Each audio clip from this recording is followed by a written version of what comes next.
Hello everyone, welcome to Anu's lifestyle. তো আজকে সকালে ব্রেকফাস্টে আমি একটু ছাতু খেয়ে নিয়েছিলাম। দেন দুপুরের দিকে দিদাকে একটু লেবু কেটে দিয়েছিলাম, বাট এতগুলো লেবু দিদা খেতে চাইছিল না, কিন্তু অনেক জোর করে খাইয়েছি।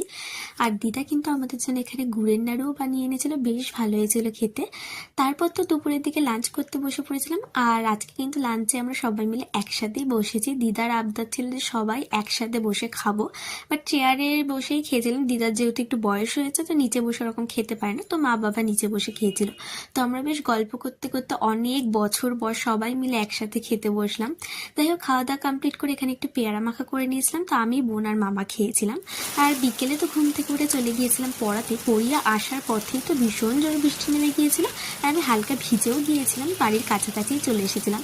তো বৃষ্টি ওয়েদার কিন্তু বেশ ভালোই লাগছিল। তো আমি, বোন আর দিদা মিলে এখানে একটু ফুটি খেয়ে নিয়েছিলাম। আর আমার দিদা কিন্তু ফুটি কোল্ড ড্রিঙ্কস খেতে ভীষণ ভালোবাসে। আর এদিকে মা বানিয়েছিল বাড়িতে সিঙ্গারা। তো আমি মামাকে বলছিলাম যে খেয়ে বলো আমাদের দেশে সিঙ্গারা তোমার কেমন লাগছে। তো মামার সাথে একটু ইয়ার্কি করছিলাম।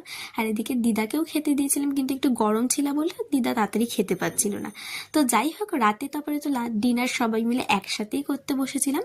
আর ডিনারে তো সেম জিনিসই ছিল। আর রাতে কিন্তু মা আবার এখানে ইলিশ ভাপা করেছিল, তো বেশ ভালোই হয়েছিল ইলিশটা খেতে। তো যাই হোক, সবাই মিলে আবার সুন্দর করে ডিনারটাও করে নিয়েছিলাম গল্প করতে করতে। তো যাই হোক, দেখা হচ্ছে আমার নেক্সট ব্লগে। টাটা।